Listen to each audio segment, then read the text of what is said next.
ছোট বড় গল্প চ্যানেলে আপনাদের স্বাগতম। নতুন দিন মানেই নতুন এক শুরু।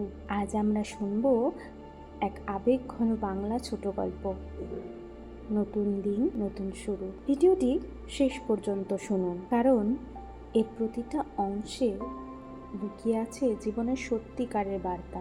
ভালো লাগলে লাইক, শেয়ার এবং সাবস্ক্রাইব করতে ভুলবেন না। চলুন শুরু করা যাক আজকের গল্প, নতুন দিন নতুন শুরু।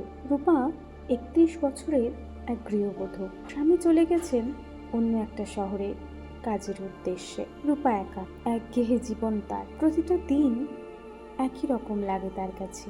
এক রাতে নিজের ডায়েরিতে সে লেখে, আমি চাই একটা নতুন দিন যা বদলে দেবে সব কিছু। পরের দিন সকালে গ্রামের মেলায় হঠাৎ এক বুড়ি মহিলা রূপার হাতে একটা ছোট্ট লাল কাপড়ের থলি দেয়। বলে, নতুন দিনের শুরু কখনো বাইরে নয়, ভেতর থেকে আসে। রূপা ভাবে, এর মানেটা ঠিক কি? সেদিন রূপা ঠিক করে নিজের স্বপ্নগুলোকে সে আবার বাঁচাবে। সে একটা ছোট্ট রান্নার ব্যবসা শুরু করে তারই বাড়ির উঠোনে। ধীরে ধীরে সেই ছোট কাজটাই তার জীবনে এনে দেয় এক আনন্দ আর আত্মবিশ্বাস।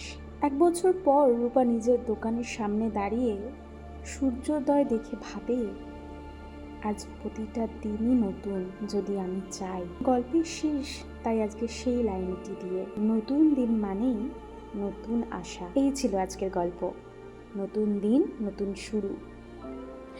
জীবন যতই কঠিন হোক, নতুন দিনের ভোর সব সময় একটা নতুন শুরু নিয়ে আসে।